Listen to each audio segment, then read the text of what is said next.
Welcome to rural America.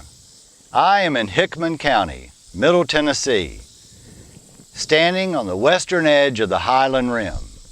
20 miles west of here in a neighboring county is the Great Tennessee River.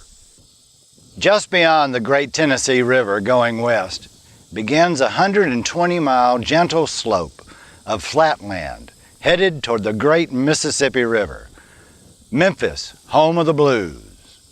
You go east from Hickman County, 250 miles, and you're in the great Appalachian Mountains, home of hillbilly music. Here in Hickman County is a great heritage of music.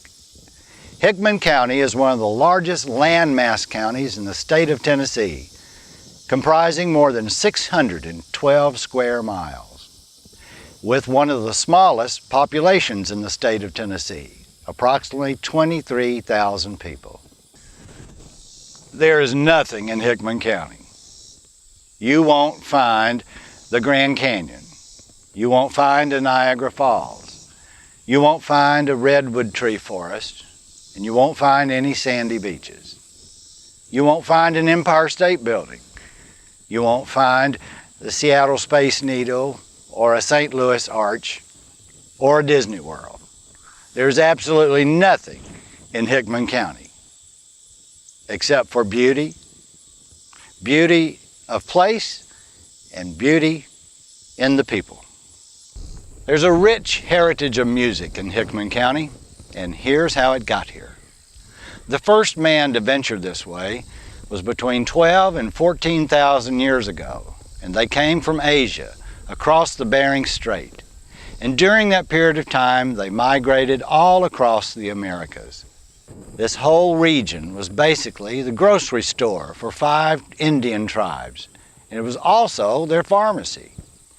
Rich in wild game and fish, with over 1,500 species of plants, more than 500 of which were used for medicinal purposes.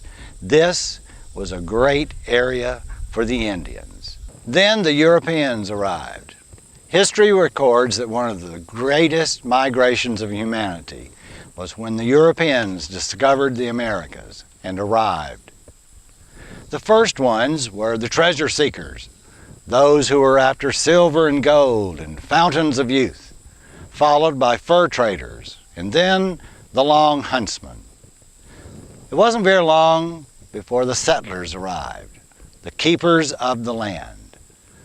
Those who arrived here in Hickman County mostly came through the Cumberland Gap, some on horses, some tried with mules and wagons, but to no avail. The terrain was too treacherous, and most of them ended up walking here. Many people say they brought a gun in one hand and a Bible in the other, and for certain they brought a broad axe to carve their way into a new frontier. And they brought something else with them too. They brought their music. Those who were Dutch or from Ireland or from Scotland, and with their music brought a soothing to their soul as they settled this new land. They brought their ballads and their jigs and their ditties.